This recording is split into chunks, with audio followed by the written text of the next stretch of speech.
on this tripod over here. Yeah, this is what. There we are. There we are. There's me. There we are. And next year, we'll have Filovision, so that'll be really dangerous. Bob has volunteered to run around, and every time I say something sensual, he's going to rub you up. Whose idea was Feel around. It's like surround sound. It's feel around. We walked right into that. Bob, was that from the Kentucky Fried Movie? Got a Swiss Army knife in my purse. I do too. You know that's only effective for the Swiss. That one I got. Before we actually get really started, could I make a quick announcement? Certainly. Okay, so That's enough. if you, no, it's longer than that. If you decide that you're going to go with another service and you use your Telmex house phone to make international calls for free, like to Canada and the US, and you get rid of their internet, that service is no longer free. You pay for your calls. So if you are thinking about that, it's... Can we talk, define that better? Because I'm not understanding what you're saying. So my neighbor across the street had Telmex internet package. Right. And she got X-Pro, so she canceled her internet. But kept her Telmex phone. Yes. That's what it is. Okay. But she was charged for each and every long distance Sure. call she made to the States. Yeah, because that's part of the package that they're selling you. Exactly. They're selling you a digital package that includes Exactly. internet So and all just these. be aware if you're thinking that your internet is so bad that you might want to keep the internet and go with somebody else if you make a lot of calls. You know, and we actually do live in a day and age where you could theoretically use both services if you decided that's the way to go. You could buy a piece of equipment that would balance your loads across both.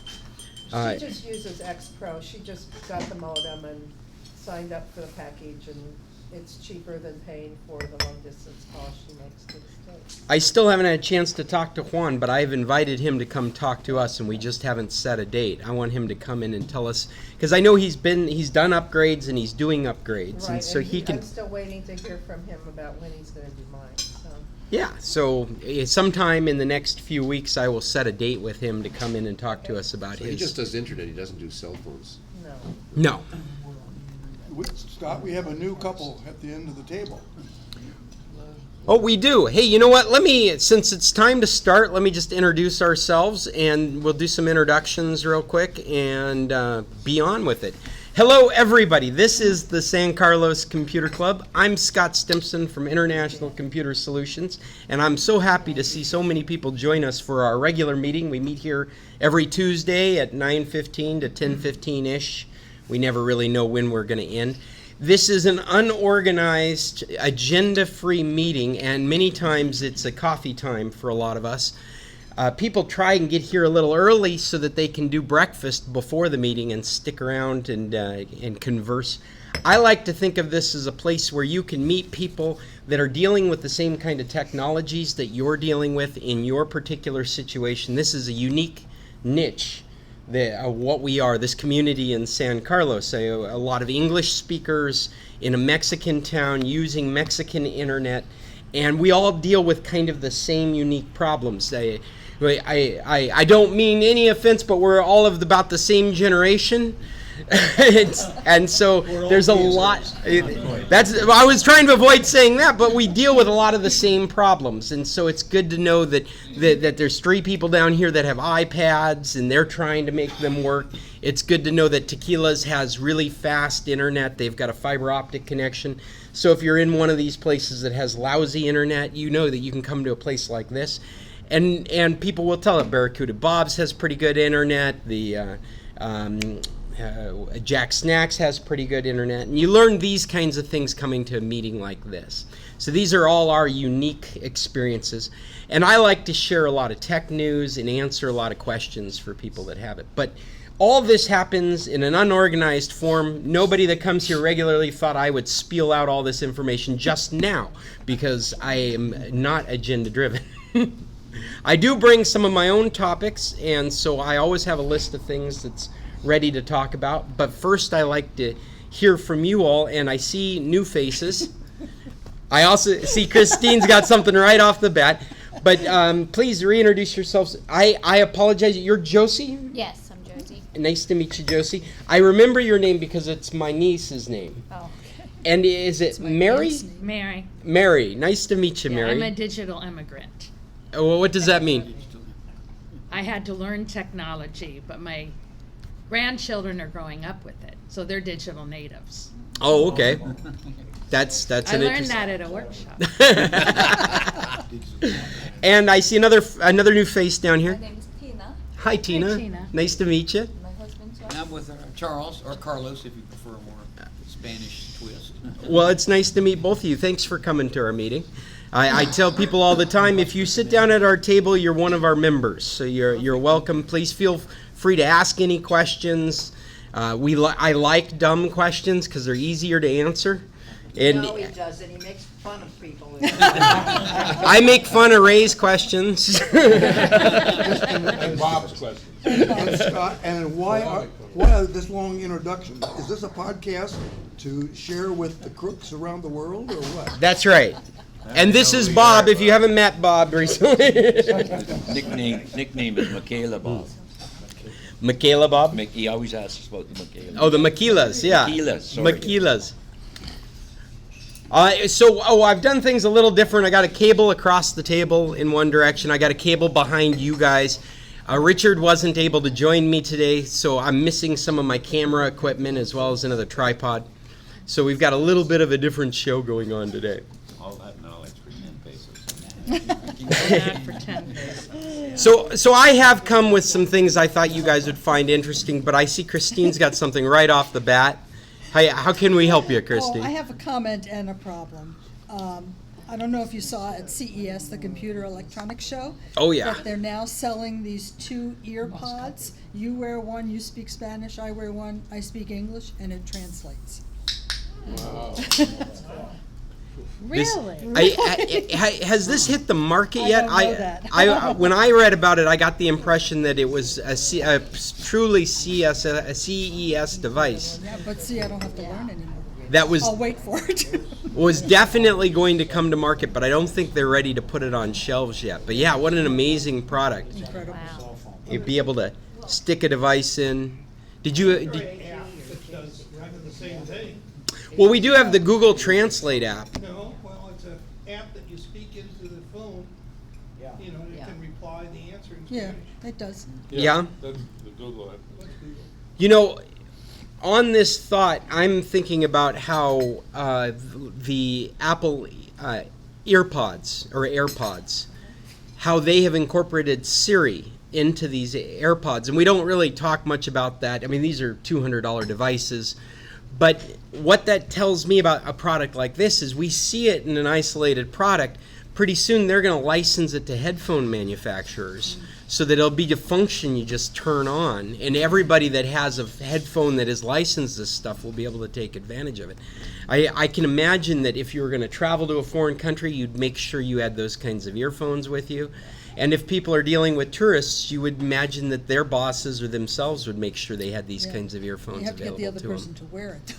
Well, and that's kind of the comment I'm making is that like in this town, you could imagine as soon as you're licensing these out to headphones, it's going to be a decision maker when you go to buy headphones. You'd be like, well, I'm gonna buy these because they've got the translator built in, and I go to San Carlos 6 months a year, all right? And you're gonna be dealing with property managers and service attendants that are like, I'm always working with people in English. I should get a pair of these headsets. Or maybe even OXO will do something like OXO's boss will be like, we're distributing these headsets to our workers in San Carlos. Right? No, a lot of potential for that kind of application. And so the problem, I have DNSproxy. I've got a Smart Sharp TV that has Wi-Fi built in, and I have X-Pro. I can watch Netflix and Amazon Prime just using the TV and the Wi-Fi. Everything's fine. I switched to my Roku, and everything's fine except Netflix. It keeps giving me an error message about using a proxy.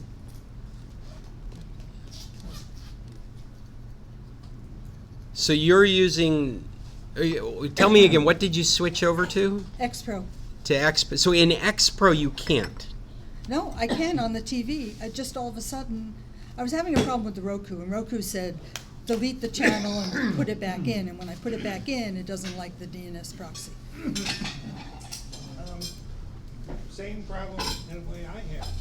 A Roku works very different than other boxes where it seems like you can't configure the DNS stuff in the Roku. And even when you connect, But it was it'll work working. on other devices but not work through Roku. Now you have, am I remembering this right? Do you have a Roku TV? Or is it a No, Roku it's a box? Roku Ultra box. Okay. And well, how are you doing the switch? You're going into the Roku software and you're changing over to, Right, yeah. so you've got X Pro bringing it in to a Wi-Fi hotspot. Router, yeah. And I've worked on your stuff, and I'm sorry, I'm having to think it through right now with you because I'm not remembering it. And then you've got it connected to another router that is configured to be the DNS. No, actually, that situation is no longer true. There is another router, but it's in another room, and it's Router from X Pro. X-Pro, right. And so what is it you're switching? Well, I was trying to watch Netflix on Roku, and what was happening, all of a sudden, I don't know if I pushed a button or what, but all of a sudden the screen did this, and the closed captioning went off the screen. So I asked Roku about it, and they said, well, delete the channel and then put it back on. I did that, and as soon as I put it back on, using the Roku, it says you're using a proxy, you can't watch this. But if I switch over to the TV Wi-Fi, It works just It fine. works just fine.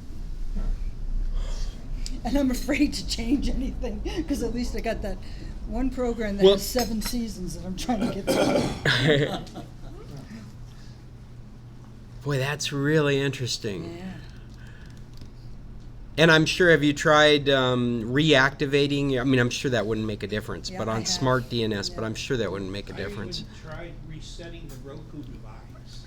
Yeah, Is I it- sent it to And the factory. reset, rebuilds everything. But Yeah, I nobody's reported, I haven't run into this problem, nobody's reported this to me. Basically, with some of the VPNs and the DNS stuff, they can detect that you're on it if you're Right. connecting through a Roku, that if you connect through your PC, they don't, it works. Sure, yeah. And Well, I mean PC connected to the same router that's running the same VPN. Have you tried contacting smart DNS? No, I haven't tried that. I think that would be your next step. Okay. I mean, if you had me over to solve that problem, I think I would get into their chat and just start chatting with them about this problem. I mean, I can't help but think that it has something to do with Roku has a market in Mexico now, and maybe because you're not on a VPN, you're on the Mexican side of things. Maybe that you downloaded a Netflix version that's intended for Roku in Mexico. Do you have US enrolled, are you paying US rates for Yes. Netflix or Mexico? Yes, Well, US, yeah. Well, and what you would think would happen is, regardless of whether your Roku's in the United States or in Mexico, you have a Netflix account. And so you should be pulling up the Mexican catalog of Netflix when you're, at the very least. I've seen just the difference.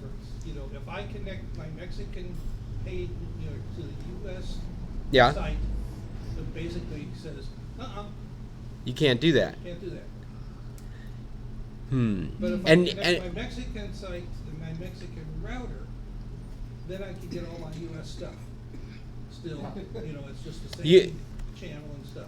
we can talk about this, but this is a uniquely new problem, and I think the first ones to talk to is smartDNSproxy, because that's their business model, is making it possible for you to use Netflix in another country as though you're in the United States. And Amazon Prime works fine.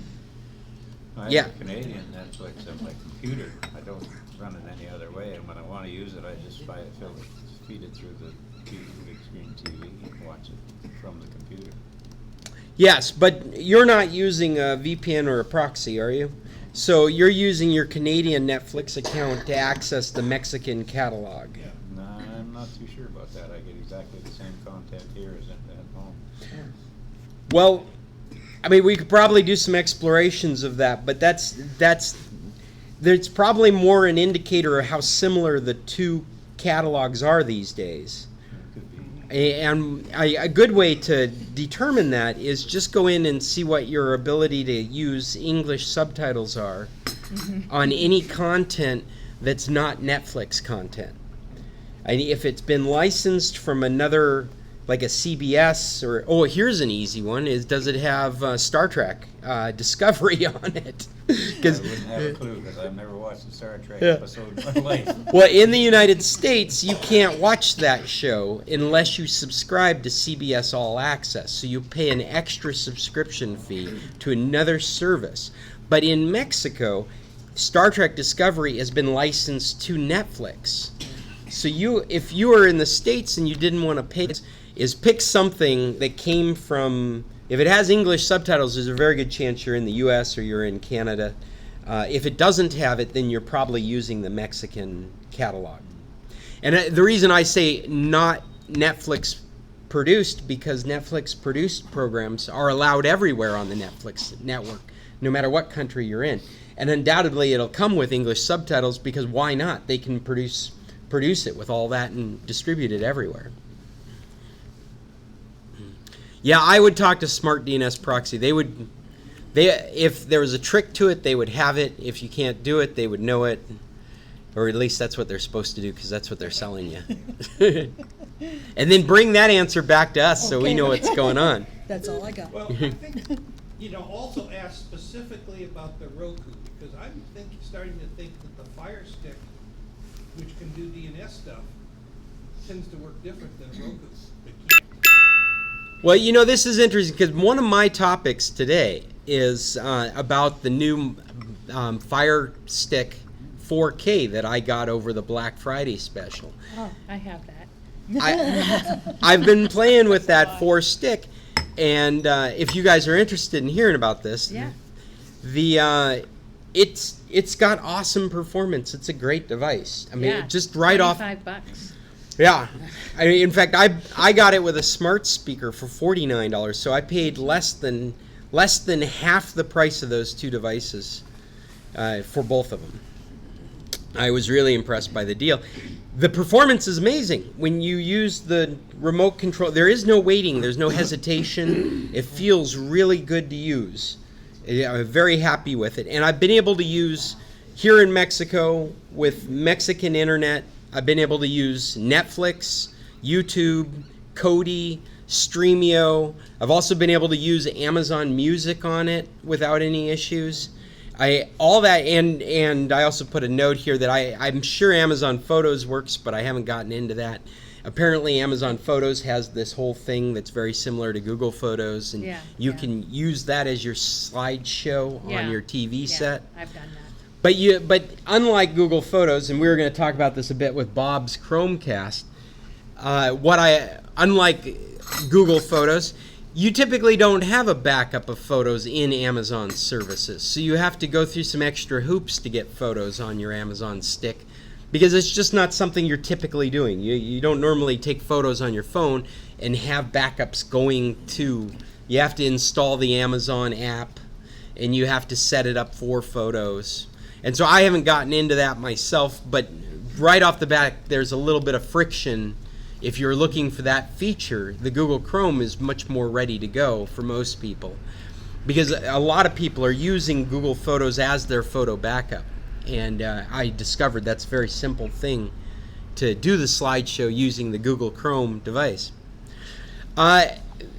Besides the performance, one of the other things that I thought was really cool about it is it supports CC, this Consumer Electronic Component Connection. What that means to normal people is you plug in the FireStick, and during the interview, you're with the remote and it's having you set up things. It identifies your TV if your TV's compliant. These new devices have a power button and volume controls like up, down, and mute, and those are all available on your FireStick for your TV. If you think about this is a pretty neat collection of standards coming together. If the TV's compliant with CEC, it tells the FireStick what kind of TV it is. The FireStick, because it's an internet device, can go out on the internet and look up the correct codes for that particular model. So it doesn't matter what TV, it doesn't matter if it's gotten the latest update. It can rely on databases out there on the internet that are getting updated all the time. So the latest TV to the oldest TV, if it's CEC compliant, the FireStick can automatically figure out how volume and power works. Roku did that too. The Yeah. Ultra. Yeah. Well, this is absolutely, the Roku does this as well. You're right, Kristine. I didn't mean to cut you off there. I just Yeah. What's unique about this is their older devices don't do this, and this is part of the new 4K Yeah, this is a devices, brand new one. the new device, the new remote control. So I was really impressed with that. I thought that was really cool. Well, one of the disadvantages I found in that same light, I got to use this with a projector for the kids outside. We were doing movies. Well, it didn't recognize the projector. The projector isn't CEC compliant. I used a Bluetooth speaker, which was connected to the FireStick, and so all the sound was going through a Bluetooth speaker, but I had absolutely no control over the volume on the remote control. Because I used a Bluetooth for my sound, these were dead buttons on the remote control, and I had to use whatever sound controls I had for the Bluetooth speaker. In this case, there was a knob on the Bluetooth speaker I had to reach over and turn up and down.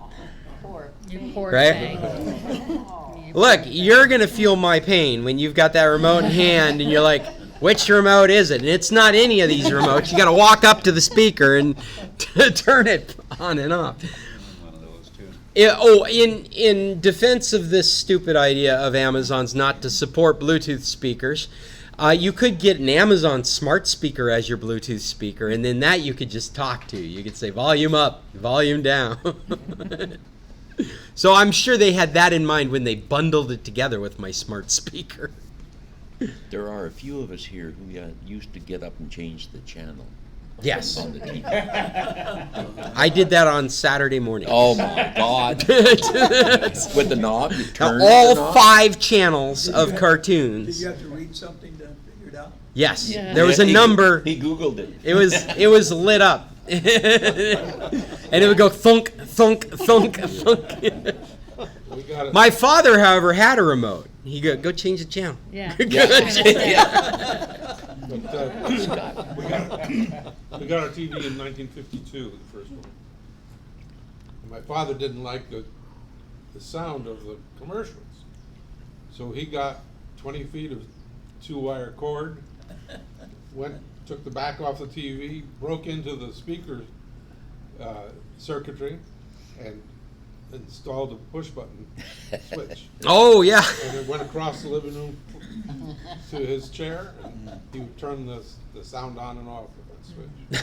His mute button. Yeah, mute button. Mute And button. some of the first Remote was a remotes slide. were auditory, and if you had a dog with a chain like that, when we go through the room, it would change your channels. Yeah, those sound remotes. I remember using one of those at my grandma's house.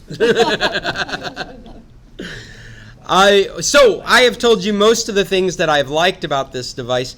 Here is the rub, the thing that I find just insulting, and it's got to be embarrassing or it's strategic. It's got to be one or the other. It's Amazon has not caught up, or this is exactly what they have in mind, because this device won't play Amazon content. I'm in Mexico, and every time I try and bring up Amazon content, it tells me I'm region locked to the United States. It knows where you are. Well, it knows that I'm not where I'm supposed to be. There's a subtle difference, but yeah, it knows that I'm not where I can load software to bootleg programs. I mentioned I can load Kodi. Kodi works great in it. Streamio works great. It's actually one of the best Kodi players that I've played with so far. And Streamio works really well out of it. And Netflix, their competition for this kind of content, works great. I get all the Mexican content, but I am not able to do Amazon Prime. I pay for Amazon Prime in Mexico. I'm not able to do Mexican content across it. I have an Amazon Prime US account, and you are allowed a handful of you're allowed to watch abroad content, not available. All of it is not playing on this device because it's region locked. There is no remove the region lock hack out there. There is some hacks for changing the entire operating system, which I imagine will result in the same behavior. And right now I've gotten myself on a quest to get Prime working, because some of the earlier generations or earlier versions of the software allowed people to install an alternate version of the Amazon Prime app. So you'd have the one that comes with the FireStick, and you would never use that one. You would install another one that was meant for an Android TV, and that would work, but it wouldn't give you 4K content. I've been able to watch Amazon Prime here, but I have to disable the VPN to do it. For Mexican Prime. Are you sure you're not turning on the VPN? Because the VPN would fix this problem. No, it comes up and says, we see that you are on a VPN. You cannot watch this with a VPN enabled. And this is the FireStick 4K. Yep, I brought it with me. And the content, your Amazon account is from the United States? Yeah, I set it all up in my house in Colorado, and then I brought the stick with me. Now, wait a second. Because mine was set up when it got here, it didn't matter. And then I reset it up and got down here, and it didn't matter. But Yeah. that's interesting that it would be set up in... But I went to the VPN, and I clicked that I was in Mexico, and I was able to watch. Which VPN are you using? Nord. NordVPN. Is that installed on the stick, or do you have a router that's installed on the stick. It's installed on the stick. That's interesting. So that may be being set in Mexico is interesting. Maybe something about that blocks it from being seen as having a region. Yeah, I don't know. I just knew I played around with it, and then I was able to get it. I'm gonna make a note of this. Tried setting the DNS on this FireStick? Okay, so I'm not using smartDNS. You mean changing the DNS address That's in the FireStick. to something like 1.1.1 or something like that? I haven't tried that, no. I mean, the one thing I did try and do is I tried to change, it shows me my location by zip code, uniquely FireStick software, right? And it shows me with my Alaskan address, and I try and change it to my Mexican zip code, and it doesn't even recognize it as a viable zip code.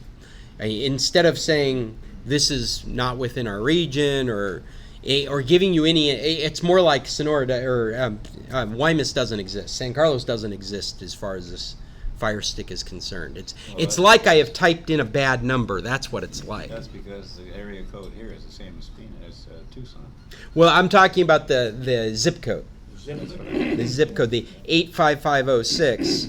It's not a U.S. I had an address in Tucson that had 85507 as the zip code. Yeah, very close. But absolutely does not exist as a U.S. zip code. But as far as the FireStick's concerned, you've typed the wrong number in. It doesn't even act as though this is a legitimate zip code that's not supported. It just treats you like you made a typo. And that's as far as I've gone with that. But I'll try changing DNSs and see what that does. It just appears like there's more things detecting location these days, and I have a little chart of 5 different VPNs and how they work and what they will detect or not between your PC, if you connect to a PC or connect to a router, and it's different. Yeah. ExpressVPN even said, hey, we're going to cancel because we can't supply you the local Denver coverage you want. We route you the wrong location, but we'll keep your subscription active for you to continue testing as long as you want because we can't sell it. I suspect that smart DNS people would do the same kind of thing too when you're working out a problem with them, because they want to get it solved because that's what they're selling. And I think think it's part of it's in the Roku device in my case. That's why I think Yeah. FireStick would But solve it's it. interesting, yours is Amazon and mine's Netflix. Well, what's embarrassing is it's Amazon's device. I got on the horn with Amazon. I spent a couple hours going around and around with their tech support. And I had a very interesting experience because they were really trying to help me solve it. They said that the device is telling it that it's supposed to only work in the United States, and they don't have any way to change that. I suspect from all the marketing information, there is a stick available for purchase in Mexico, and I bet that's the only one that's allowed. And I found literature both on Amazon and on the internet in general discussion forums. They refer to it as the international stick. But what I find disconcerting is that in the United States, if you're going to go buy a device, many of us would buy the best device we could for the best price, and that 4K stick is future-proof. So what Amazon's trying to sell you is this concept of take your Fire account with you, take your Amazon account with you and watch this content. Well, who wouldn't think I'll grab my stick, take it with me to my vacation in Canada, England, Mexico, plug it in, get connected, and watch my shows. And you get here with a 4K stick, and it's like, nope, sorry, you can't use this for anything. You can bootleg as much as you want, but you can't use your legitimate content. Or you can use the competition. Is there a difference between an HD stick and a 4K stick? Well, 4K content's available. And I suspect that either this is a stumbling, which we've watched Amazon stumbles all the time with their technology. They are the classic example. They are the new Microsoft. They practice the same way Microsoft used to. They push things out ahead of time before it's ready to go, and they just wait for the debris, the fallout of problems, and they fix them as they go. They're really more interested in market share than anything else. We will watch them give these products away as soon as Roku is a genuine competitor to this space. I don't think they consider themselves a competitor in this space for real. I think they have so much money that they can just throw this stuff around, and they're just getting more shares, and at some point they're going to monetize on them. But they can just give these products away. They can give them away at a loss. Every time Google comes out with a smart product that looks like it'll control your lights and locks better, Amazon can just start giving away locks and lights for free. They have that kind of financial clout right now. So I can't tell whether this is a stumbling or if this is strategic. Because strategic, it makes sense as well.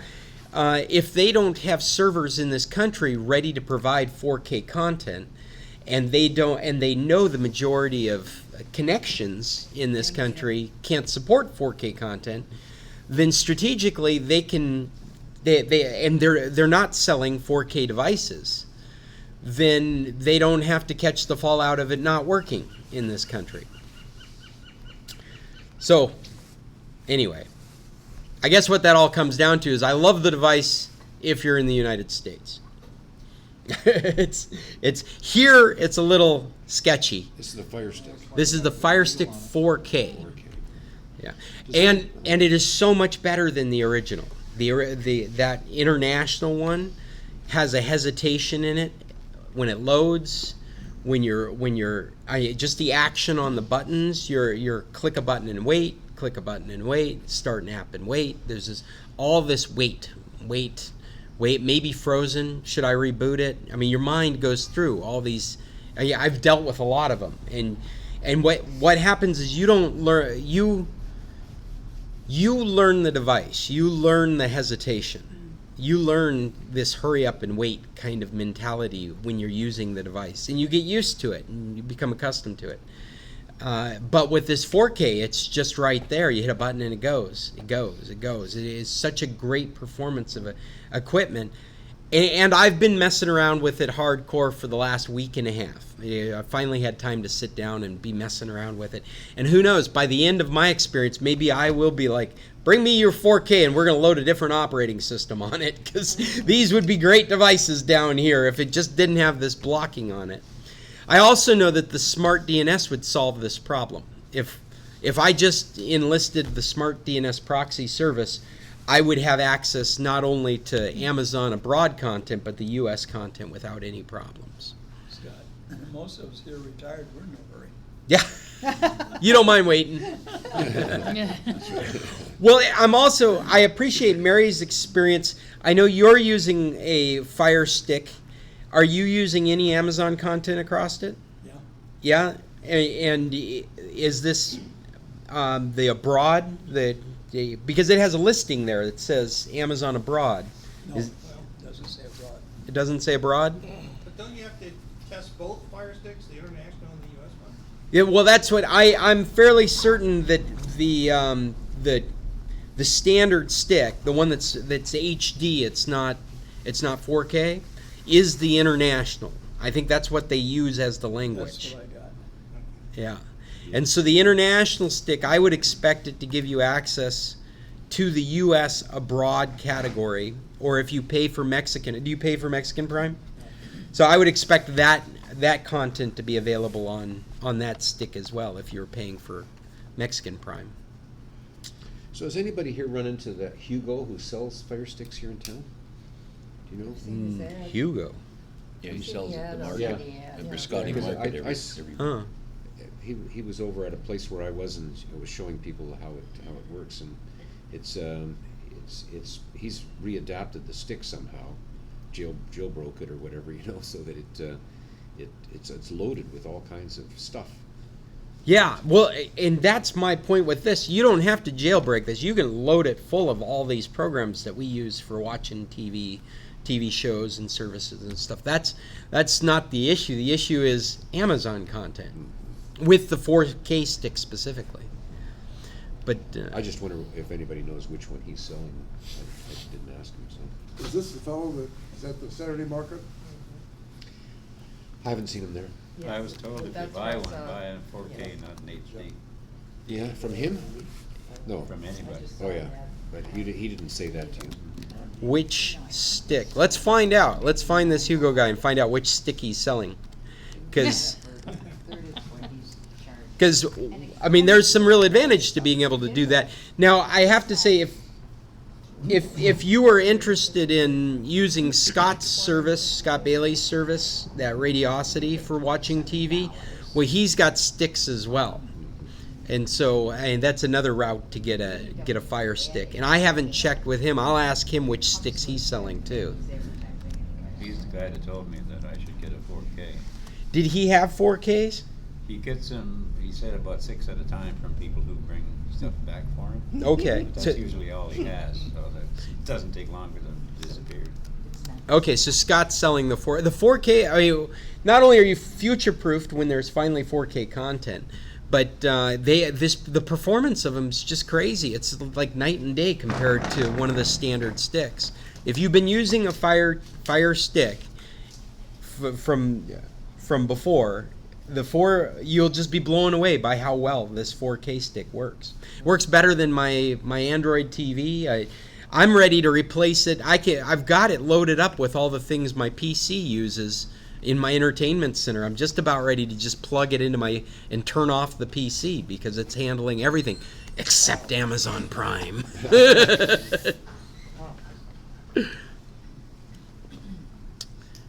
Well, if I can move on, is there things I'm missing? Are there questions? I don't see any hands going up, so I'm just going to keep talking if you guys don't mind Did you listening. find the address of that person you were looking for?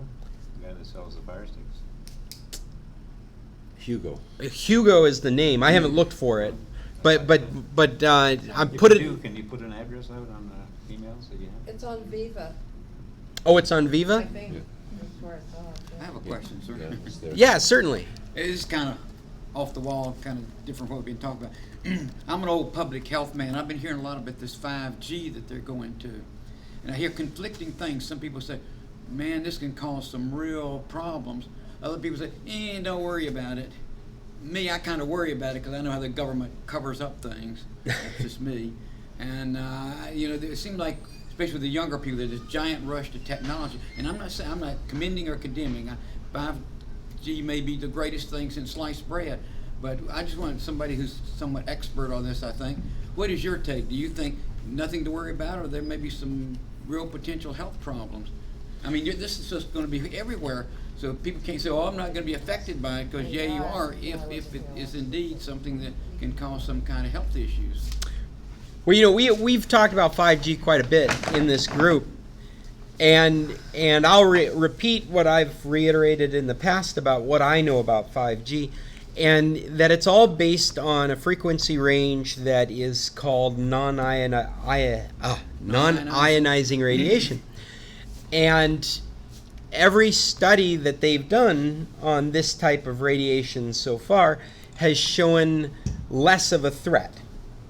And it does not show. It's not as much of a threat. Okay. Well, I mean, we can't say there's no study. The chamber, you just want through, you know? Yeah, I mean, like the threat that you have from non-ionizing radiation has been heat. Microwave. Like the microwave. That's right. From the inside out. Yeah.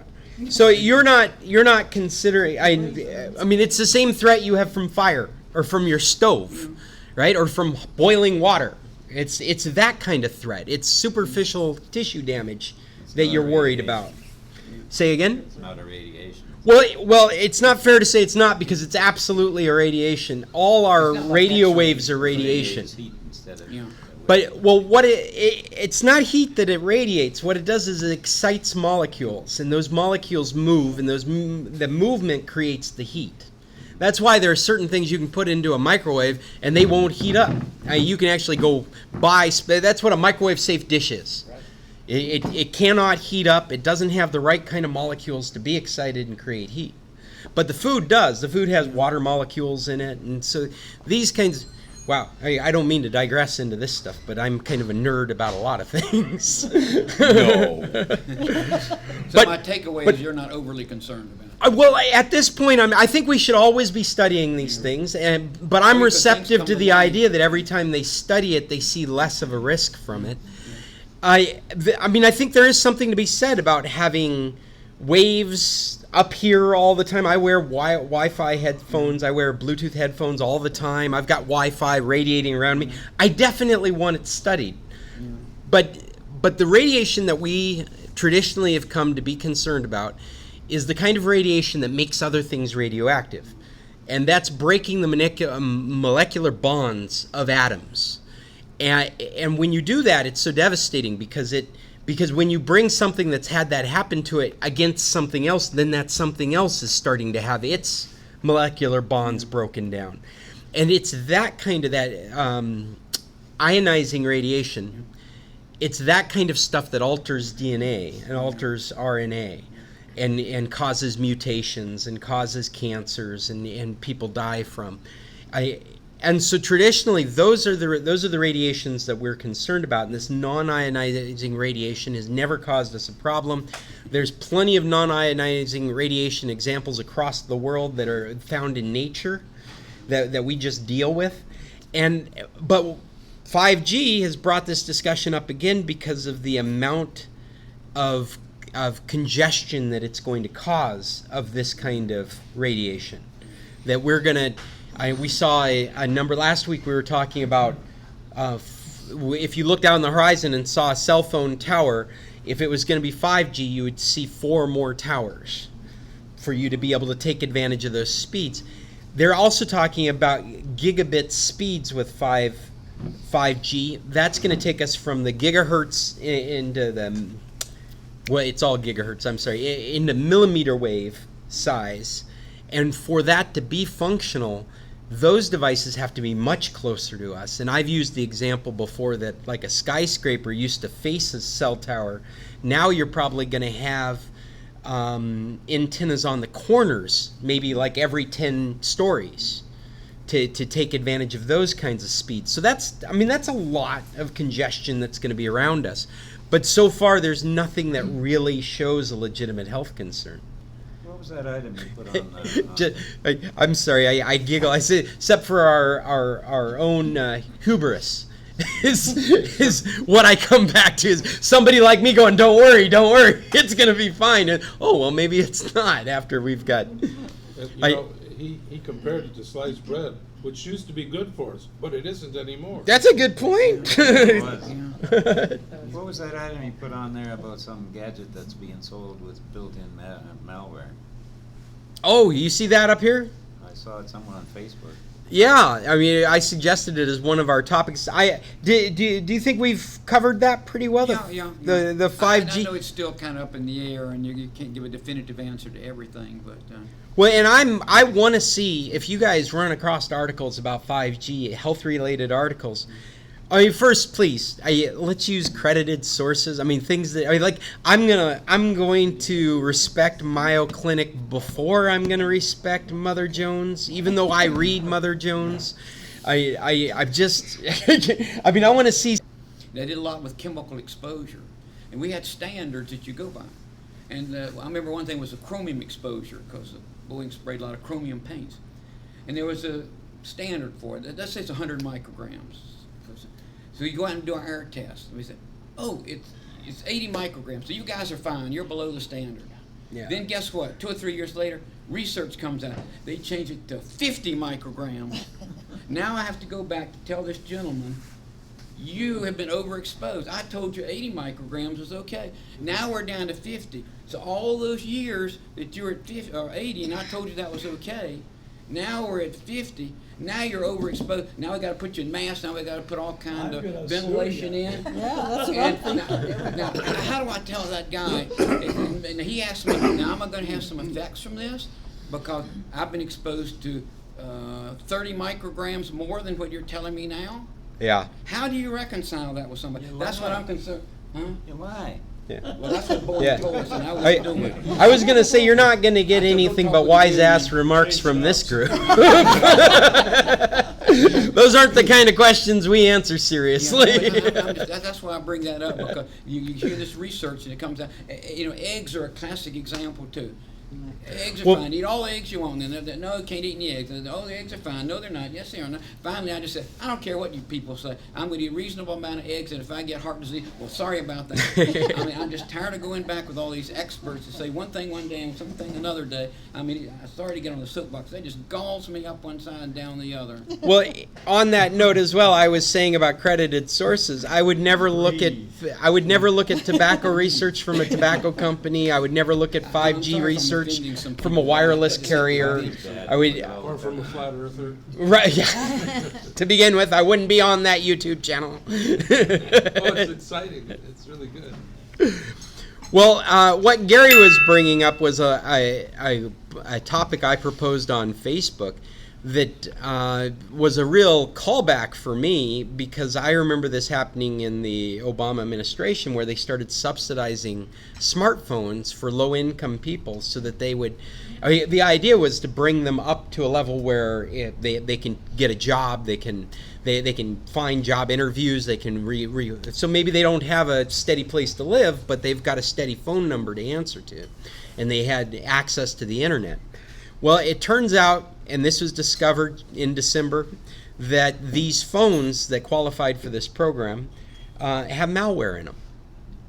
These are phones from 2018. I think these are still available through a government subsidy, but they've discovered that these phones were distributed with malware in it, and they've got. I don't know if you guys remember my experience with a Blue phone that I ended up with all this research on, how Blue was distributing a number of phones on Amazon that had malware in it. Well, not malware, but a Trojan in it.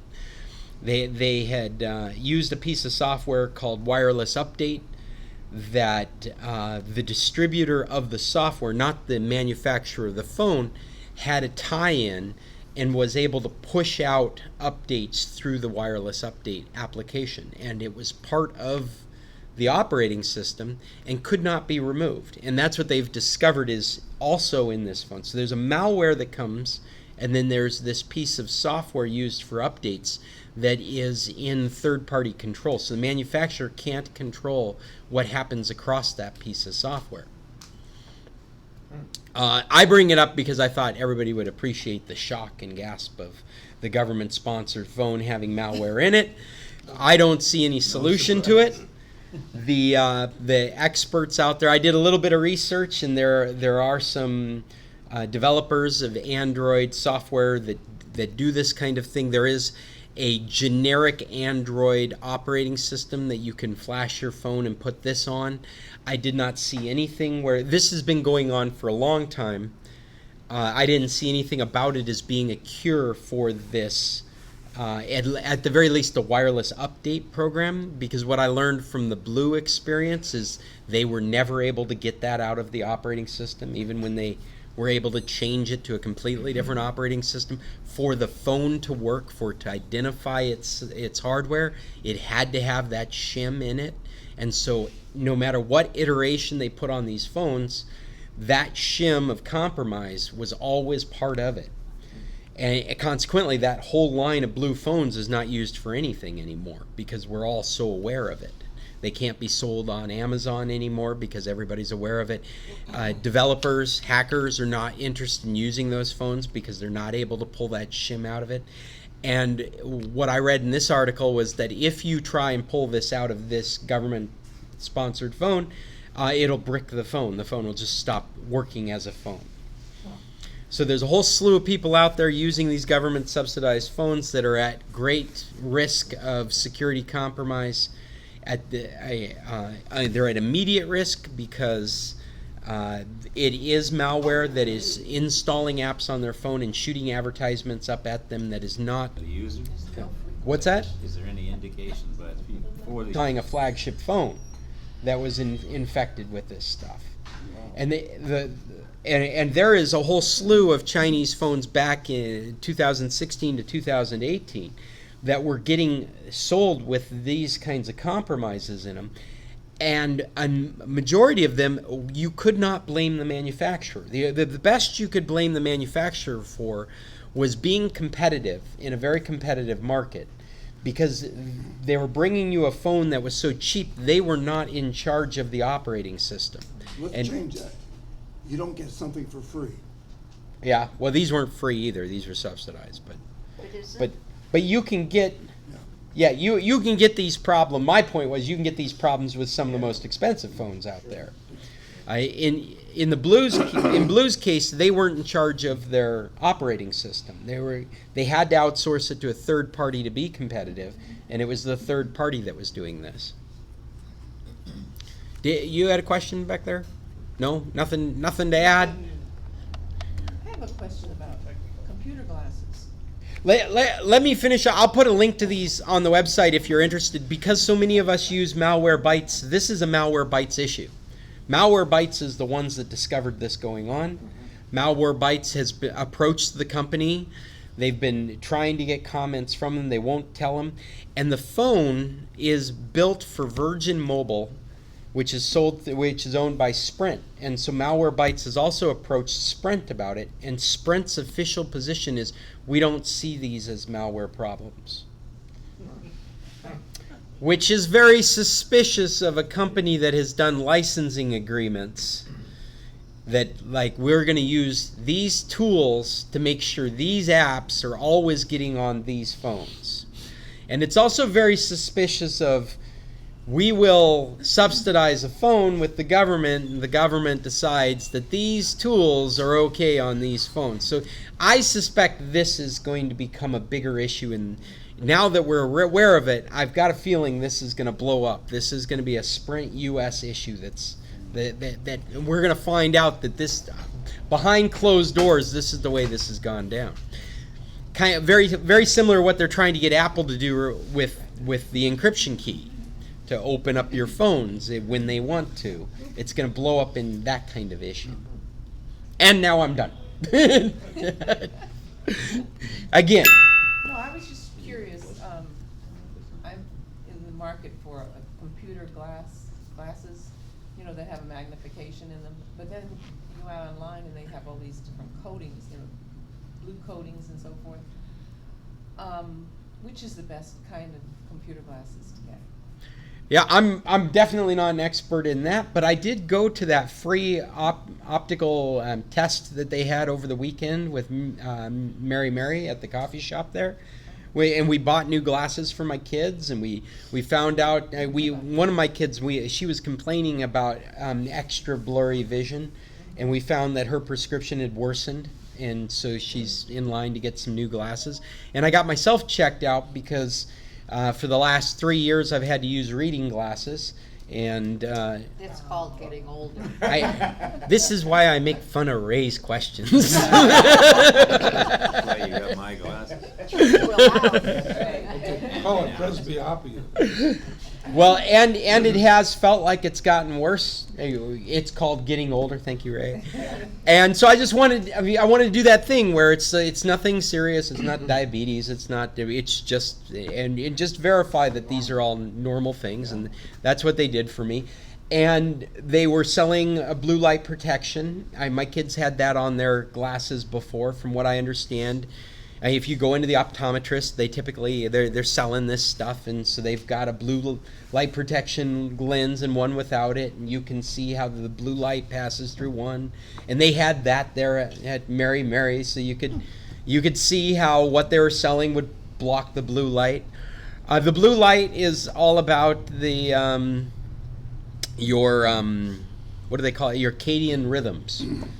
Another thing I probably shouldn't know too much about, but.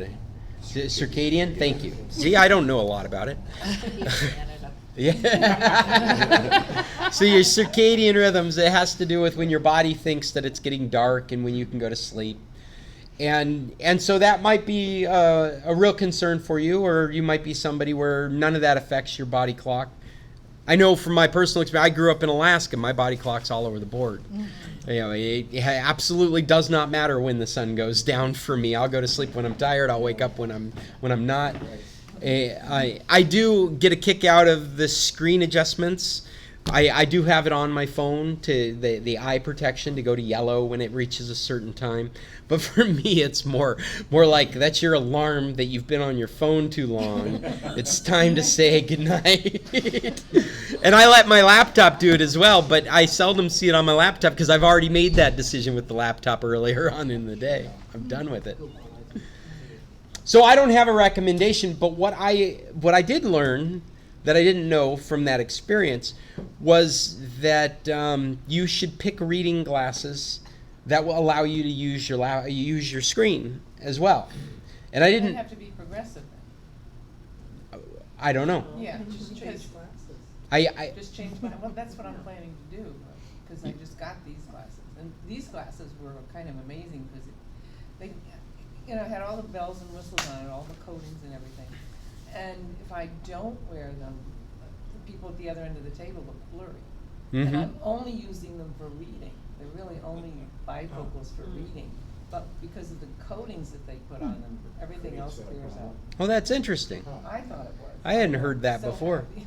I'm so happy with these, but unfortunately the computer.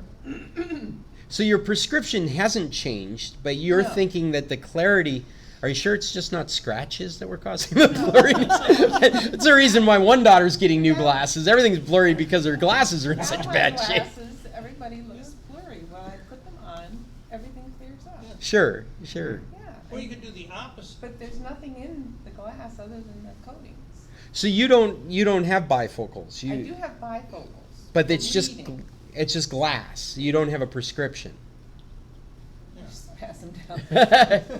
Well, I'm just trying to. It's for $250 for reading, but I only need $150 to use my Yeah, you can see the Apple. bottom. Yeah. my I laptop. gotcha. That's not you. So there's no prescription. No prescription in the top. Okay. But it clears things up. So Interesting. You try it and see if you can see better at a distance. I know it makes no difference. In fact, it's harder for me to see at a distance with them on. Well, that's There's something. Because it feels like there's something in front of my distance, but my distance has never been a problem. This glasses thing is new to me. It really is. When I turned 47, all of a sudden I was squinting at the book. I'm like, what's up with that? Plus or minus 2 years of 45 determines if you will need bifocals or not. Yeah. It's very rigid. And like what I have is, I can't see the E on the chart. I have horrible vision. But vision is all mental. So I have one contact that's out here and one contact that's close, and I can't tell it. You know, I can read a distance very well. I have 20/20 up close.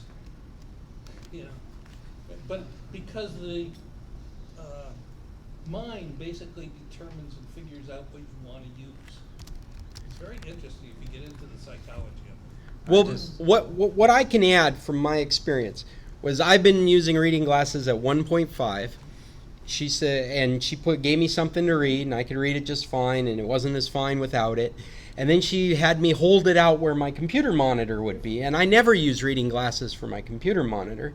And I'm like, no, it's fuzzy, and I'm like, yeah, it's fine. And what I'll do is I'll get a little closer. I'll never use glasses for my computer monitor. And she's like, you should be using reading glasses for your computer monitor, and you should get a stronger prescription. Or not a prescription, well, I mean, like, the reading glasses. So I can go to Costco and I can buy a stronger. And so she tested me at different, and it was 1.75 that we found would work for my computer monitor and for reading books. And so that's what I'm going to move to. That's my insight on this. I didn't know any of that. I didn't know I should be using. I get my prescription at 18 inches for the dashboard in my car and my computer because I don't read books.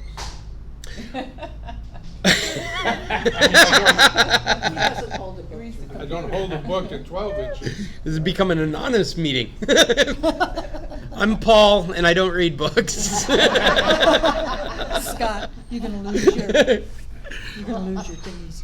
Oh, my headsets are falling off. I just had cataract surgery, and it's an amazing difference. And the biggest difference is whatever is blue has got a lot bluer. Oh, wow. Yeah, the whites, Like the propane. I saw a big Saturation. difference in the whites. Saturation. How was that? Was it tough surgery or pretty easy? No, it's 5 minutes. In Who's this sun person and you're wait. talking I about? think I'm gonna That learned this about? years. I can Where see I got but this still knowledge? can't read, but I No, still you need my glasses said to see Mary the something? difference. Network right now. But what it would do is it would show me what's on the TV at the moment. And when you first set up the Chromecast, what's on the TV is Google selected imagery, just to be pretty. I have shots from around the world, things of that nature. But you have, let's see, my next, associated account, choose the Chromecast. When you click on, or when you tap on your TV set, or you choose settings, what you'll go into is ambient mode settings. Do you need a smart TV? No, No. you don't. In fact, this Chromecast is bringing smarts to the TV. So you go into what's called ambient settings. And in there, you can choose from Google selected imagery, your photo galleries, or some experimental thing that it's doing. I didn't pay any attention to the other two very much. I just went into Google Photos. When you go into Google Photos, that's when you choose the album that you're going to have. I have talked longer than it would take for you to do this stuff. It is just very quick and straightforward. What was the second option? You said Google Photo Album, and then the other one was? Google selected artworks, and so No, they're the other one. Ambient? ambient is what you're in. Ambient No, mode is there what was you're the in. three The different third modes. one is it's called experimental. And No, it was your photo something. no, the first one is my photos. Okay, so what if you go to My Photos? That's what I'm saying. Is for Bob's situation, he would select my photos, and then it would bring you to a page where you need to select an album. Oh, okay, I missed that step right there. And so that album can be one that you previously created, like you have a very specific agenda of photos that you want to have put up. What I did for mine, and you can do this from the app, is you can choose from faces. One option is select family and friends. And when you go into that, what you see is your collection of all the faces that Google's AI, thank you. Yeah, their artificial intelligence that goes and identifies faces in your pictures. Google Photos does this periodically, and it groups your photos together. I haven't had to do anything. I just use Google Photos, and I can click on my daughter's face, and I can see all the pictures my daughter's in, or my wife's face, and I can see all the pictures that my wife's in.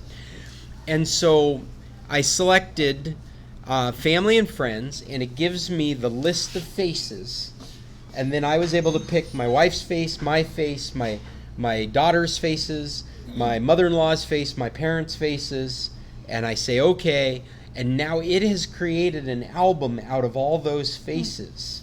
And that's what's going up on my TV set. So you could say again?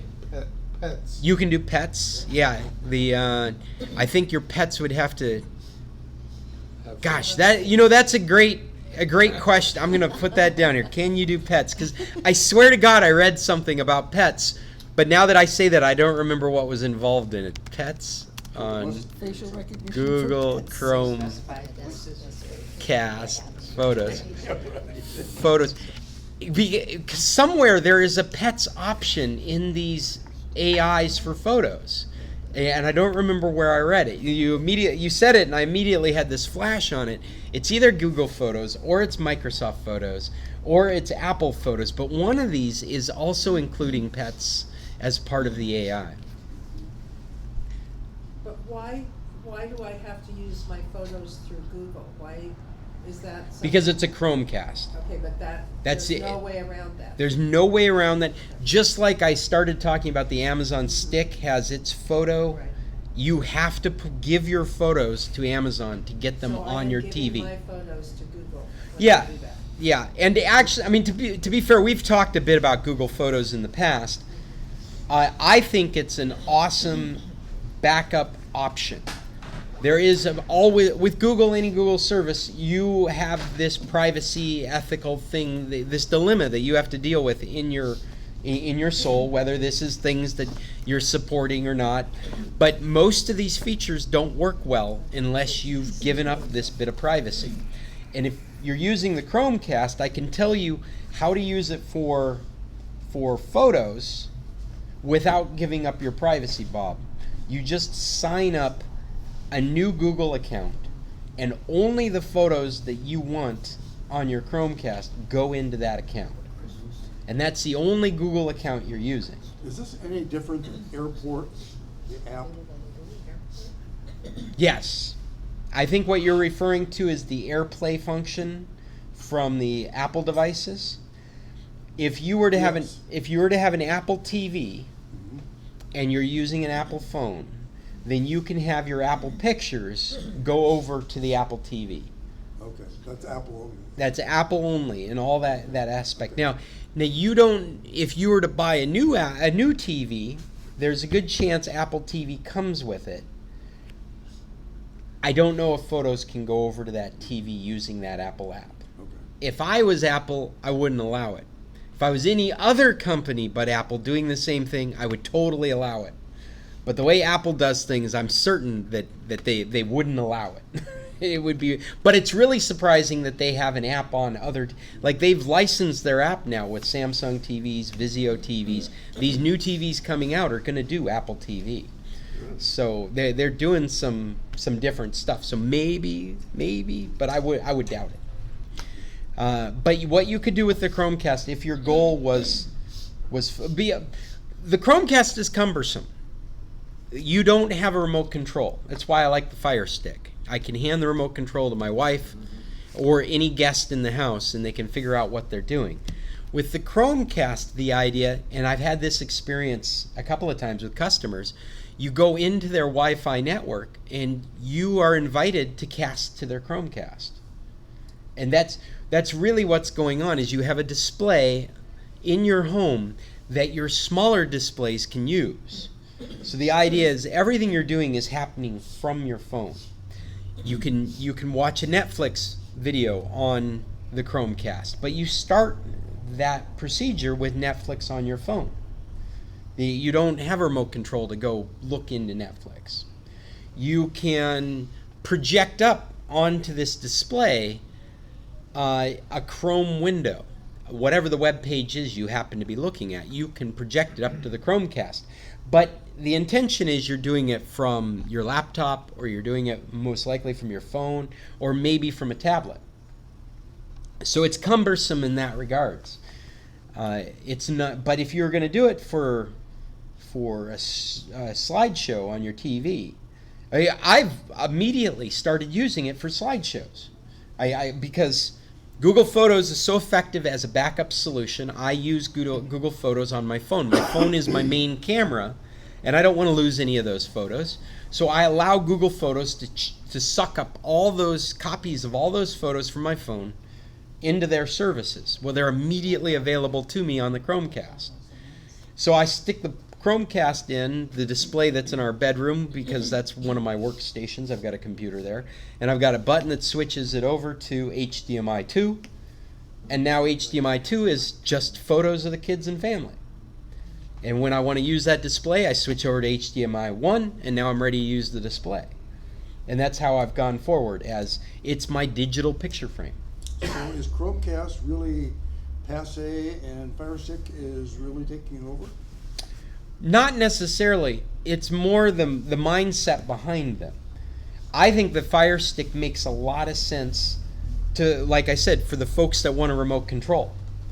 But my kids will hop on a Chromecast without even thinking. They started sending stuff to our big screen the moment they got into the net. When we bought a big screen TV and it was part of the network, they immediately started throwing YouTube videos up there and photos up there. They didn't even look for a remote control. They didn't even try and find a remote control. So how did they do that? Well, you know, how did they send it? they're Zoomers. They're Zen G kids. They're digital natives. They're digital natives. They're What did born they with do? that knowledge. How did they do that? They just did it. They taught me how to do it. Because you're a digital Whatever you immigrant. find on your phone goes on the TV. Yes, It copies the image. Yeah, but in the case of the Chromecast, the apps that you use that support it will have a little icon pop up that says that it's supported by the Chromecast. Yeah.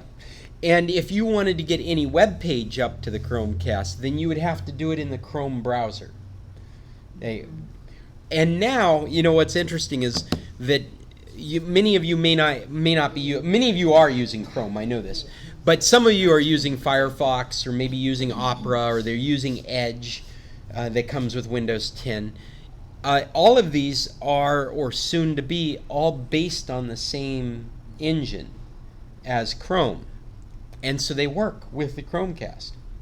Firefox is the exception, the holdout. They've got their own their own engine. But I believe there's a Chromecast plugin for Firefox, so you can use Firefox to display to a Chromecast. I think the real decision maker here is the convenience factor of, is this what's controlling your big screen experience, or is this what's controlling your big screen experience? And I look around the table, and I think most of us, me included, would rather have this the experience on a big screen. I don't want to have to pull out my phone and fumble with some app I don't use very often.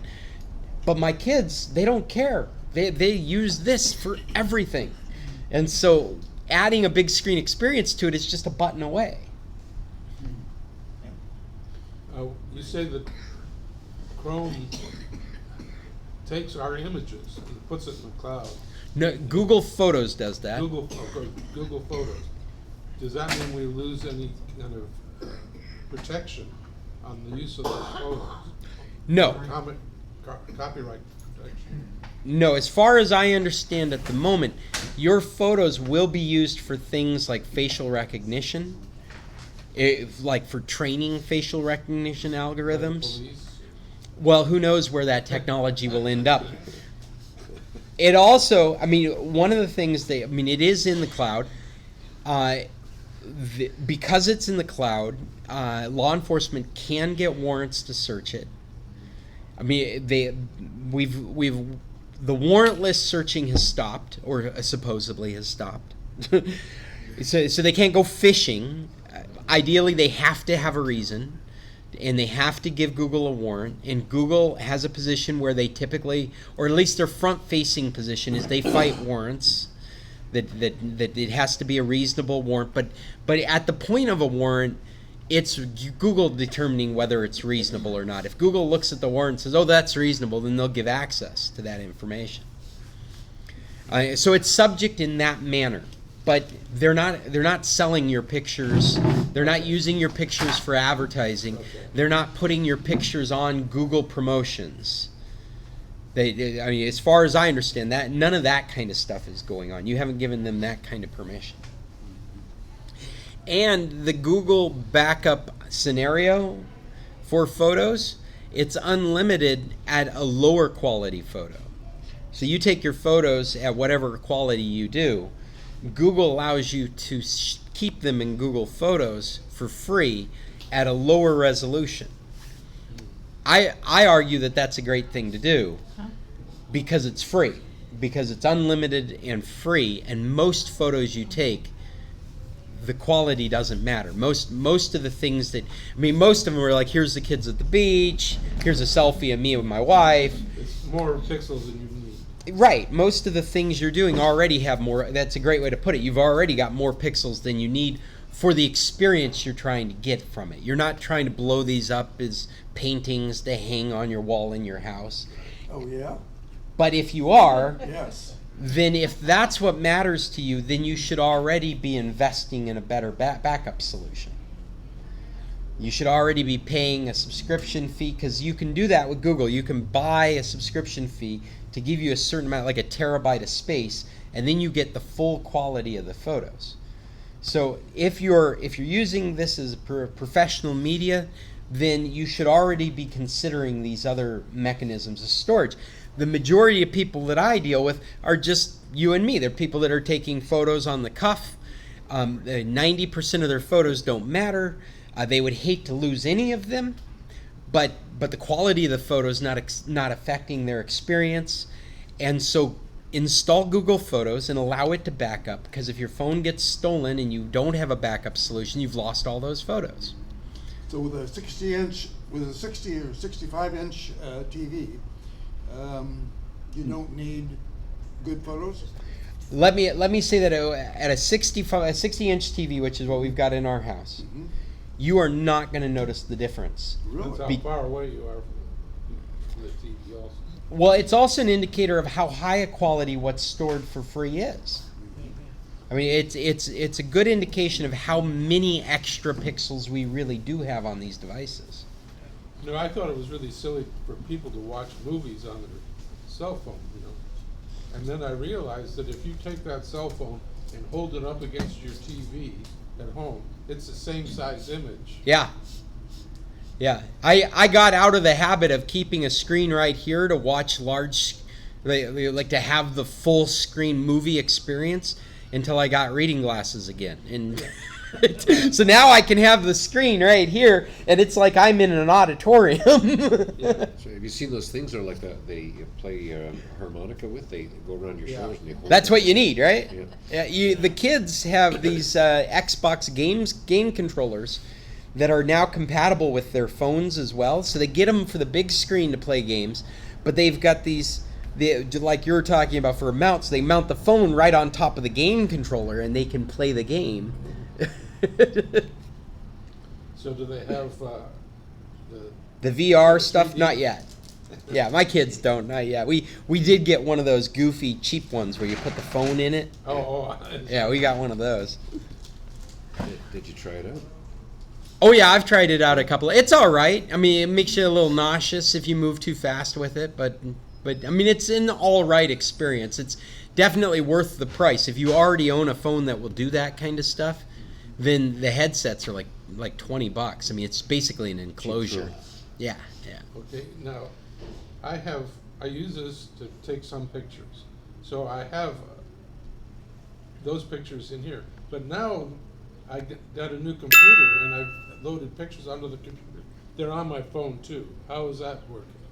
Say that again. You take pictures. I took pictures and put them on my new computer, but they're now on my phone, and I did not install them on the phone. Well, you might find they're not residing on the phone, but you have access to them on the phone. Is it because it's in that Google Google folder? Photos? The Google folders? Yeah, I would imagine that's what's going on. Where do you, pardon me, where do you store your photos on your computer? Normally, I put them in the pictures folder. Okay. Are you running But the now Google there's so Backup many- Sync? There's so many things, iCloud or something like that, and something box, and there's all these other folders that they could also be going into. So, without knowing, I could only imagine what's happened is you've put them in your computer in a standard location. You're running some app that puts them out in the cloud, so that then you can have access to them on your portable device. Yeah. And many times those kinds of photos aren't residing on your. I mean, the only thing that's residing on your device is a little thumbnail to the photo. Yeah. Well, this is a great example of how I will talk until we're done talking, and people have to go. Either to their own thing or just to the bathroom. People have to go. It's sometimes you lose people too. Yeah? Is everybody lost? So you're telling me this was a bad investment?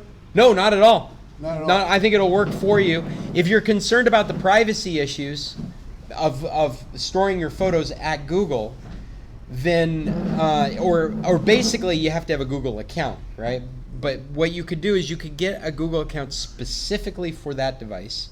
It's the only account you use with that device. You do have it loaded up on your phone, and then put only the photos that you want that device to pop up in that account specifically. Okay. Yeah. Go ahead. Okay, this is kind of a performance question of startup. Do you know if my startup thing basically is one program that really goes through what it does? And, you know, I have checked in Windows, like only 3 things officially start up. But of course, Microsoft starts up under the covers like 100. Yeah. You know, and many of those things I think are not needed by me. Are you using Windows 10? I don't remember. Windows 10. Okay. Hey, you found the task list, right? It's more a startup program manager that displays how long it takes to start each specific thing that they're starting. Oh, this is a recommendation you have? It's not even, it's a recommendation program, I would say. And I'm thinking, okay, is it true of all the things that are listed in services, automatic, like when needed? Yes. Yeah, that's manual. You're talking about in the services, yeah, in Windows services. So I'm thinking, why not switch everything to manual? Because so many of these things that I never use would then never start. Black Viper. Are you familiar with Black Viper? No. In fact, while we're here, let me look it up real quick to make sure it's still a thing. We used to use this all the time to tweak performance out of Windows computers. Black Viper was a site where they kept a track. Oh, what is it? Black Viper That doesn't look like it. services Windows 10. There we go. Black Viper. It's blackviper.com. I could have just put that. So these guys for years have kept lists of Windows services. Here, this is what you look at. There's a table of services, and this would go down in alphabetical order, that list of services that you find in Windows, and it gives you, like I'm in the Windows 10 version, so it shows you how it would be set by default, how it would be set by default for Home, for Pro, how it, and then it gives you, is it safe for a desktop, safe for a laptop, and Tweaked is their own. Whether it's safe or not, these are the things we've been screwing around with. And so you can go through this list and you can go through your services list and you can take their comments and decide whether you want to turn something off, you want to change the status of that service. You want to switch from auto to manual. It will impact some program won't work, right? That's right. And they'll make comments about that. They'll say this is the way it ships out of the box. This is it's safe to turn it off. Or you should keep this in manual mode. I'm paraphrasing what they've done in column form. Like you can see, it's like a spreadsheet up there, and so they'll have little comments next to it. But what they're essentially saying is, this is safe to turn off, or or you must leave this on, or if you wanted the out-of-box experience for Windows Pro, all these things need to be on. Okay. So Black Viper. Yeah, okay. And I'll add that to the list of things that I post on our website. Because it's very helpful when you're trying to sort. And it's funny, it's something that's been kind of forgotten about because so much power is now available in. Oh boy, I did that wrong. Black Viper. Well, the only spot I see the need is because of, the boot up time. It's holding like 45 seconds. Well, and I used to use an app, I cannot remember the name of it, that would put a shim in at startup and then calculate the startup time of each. Well, that's what this one I saw was. I think it's some sort of startup manager. I can't remember the Do you remember the name of it? Not exactly. It's like startup manager maybe. Okay. Yeah, I don't remember what. But they're all worded about that same. Are these issues that relate to the Apple at all? No. No, the Black Viper thing is purely Windows stuff. Yeah, the Apple and Macintosh stuff, they really don't let you know what's going on. You can go and look, but you really don't have a lot of control over it. They have very specific applications that can start up when the computer starts up. But as far as the Apple services stuff goes, and what we mean by services is the language that is used by Windows. And these are aspects of the computer that do things like determine when the computer goes to sleep, determines how the camera works, determines if the sound system, if you can raise and lower the volume buttons, determines when updates get downloaded or if they get downloaded, things of that nature. And you find most of your controls over that kind of stuff in the system preferences on a Macintosh computer. And it's not all of them. It's just the ones that you have control over. Windows notoriously, since the very beginning, has allowed you a lot of control over that kind of stuff to the point where you can break your experience. And Apple has always started from the other side of things, where we know exactly how this computer should work, and they do. They absolutely do, because they build the computer. So when they turn on and off services, which you cannot do, they do it because their software looks at the profile of your computer. They see this is a motherboard from 2017. It's got this processor on it. It's got this sound system on it. They know all that because they built the computer. And they tailor your experience around the hardware that it's installed in. And so an Apple user should not be finding themselves trying to tweak performance out of it. Even though it still goes on, that's not the Apple approach to things. And so there isn't a system like services to go and enable and disable things that are running in the computer. Do you have something to add to that? Well, one of the things I found was that I tried some apps. I said, nah, this really doesn't work where I want to. I got rid of the app. It's still in startup timings. Yeah. You know, so even though you've done everything you can to get rid of something you tried, it's still running. Now, one of the things you can do with Windows 10 in those circumstances is you can go to the Windows, the Start menu, and you can type in the name and see what instances of that pop up. You might find that there's something there that you can remove. You can, the Task Manager. Yeah. If you haven't explored the Task Manager, you use it all the time. So you see the list of startups. That and Resource Manager. Okay. So in startups, you can see all the things that's set to start up, and from the Task Manager, I'll bring it up here on the screen. Well, this app I found actually shows you, I think, more than what Task Manager. And part of it is it's probably easier to read.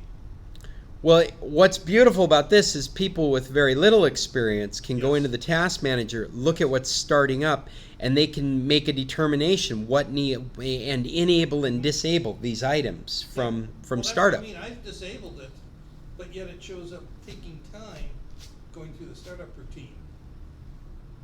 Because there's still something in there. Okay, it's disabled, and so I'm checking, I'm going through my list because it's still in the list. Oh, I really don't have to execute it after all. Yeah. They're going through the check to see that So it sees it as needing to be, but you don't see it as disabled here, or you see it as disabled in the Task Manager list? I see it disabled in Task Manager, but I see it still executing code. That's odd.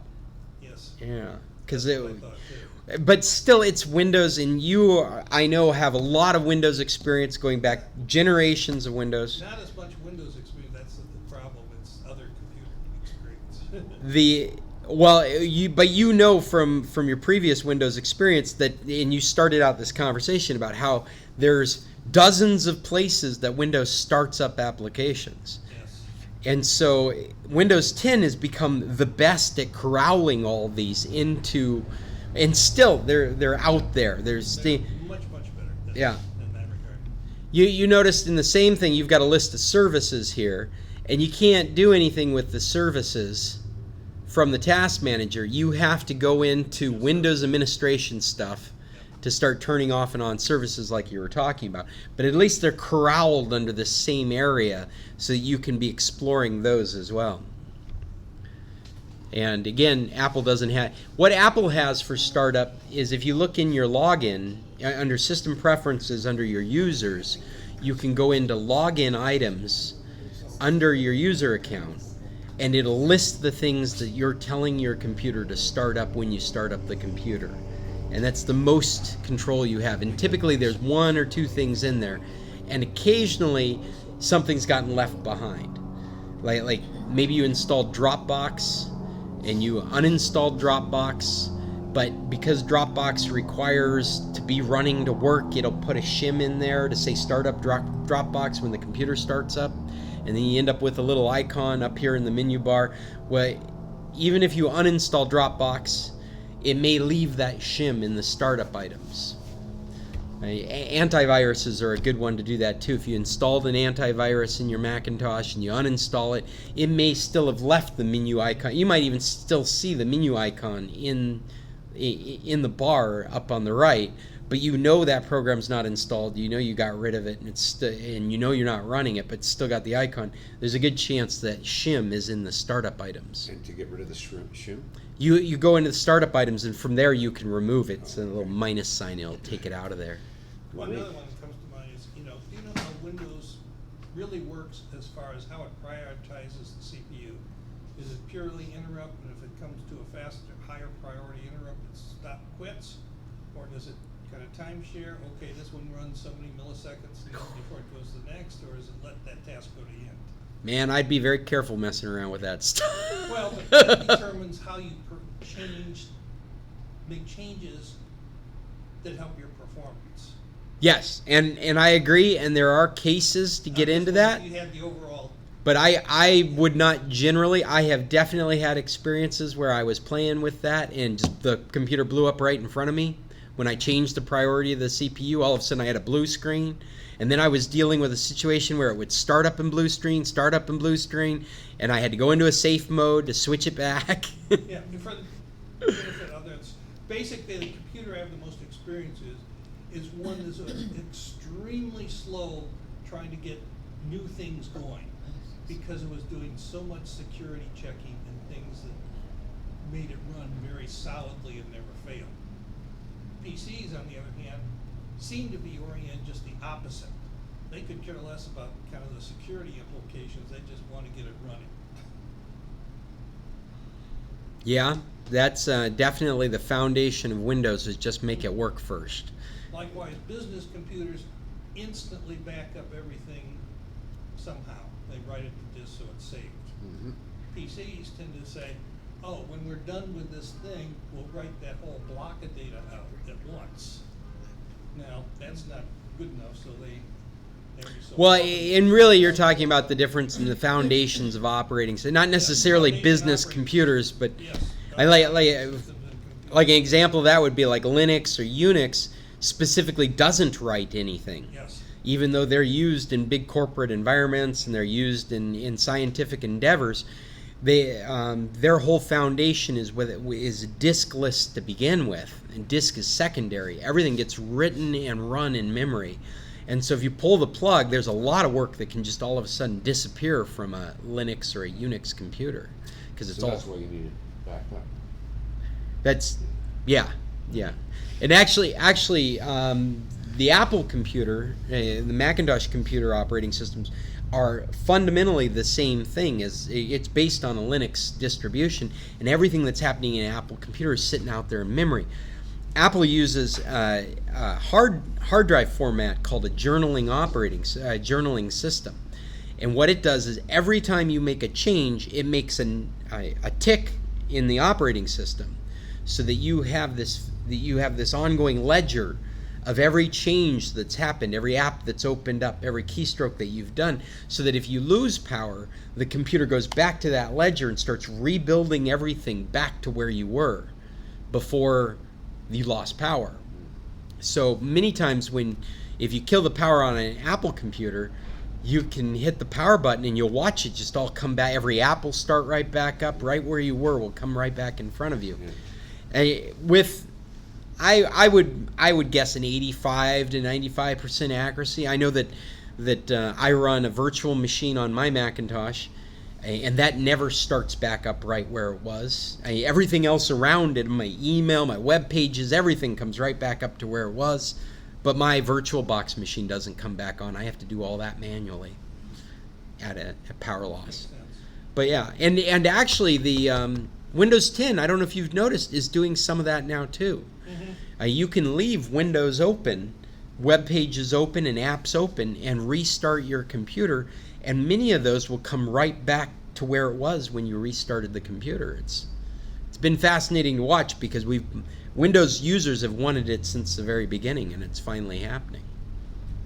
Oh, well, you want something long enough. Anyway, thanks, Scott. You're welcome. We're down to the last four and myself. How can I help you guys? What kind of question do you have? A real quick question. Go ahead, sir. You No, have go something? ahead. Flipping back to TV and FireStick. And this is for U.S. TV. We're only here for 30 days in Mexico, so Okay. the concern is more in the U.S. Our TV used to be Comcast.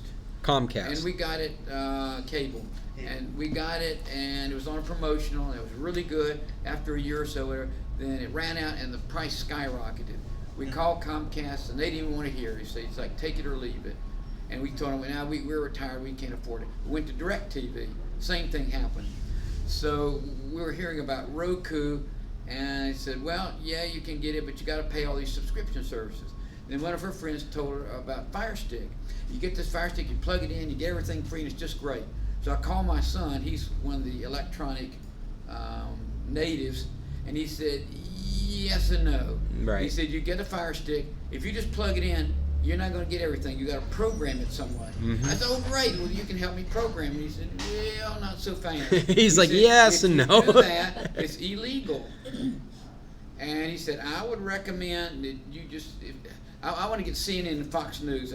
He said, just pay the fee every month for what you want.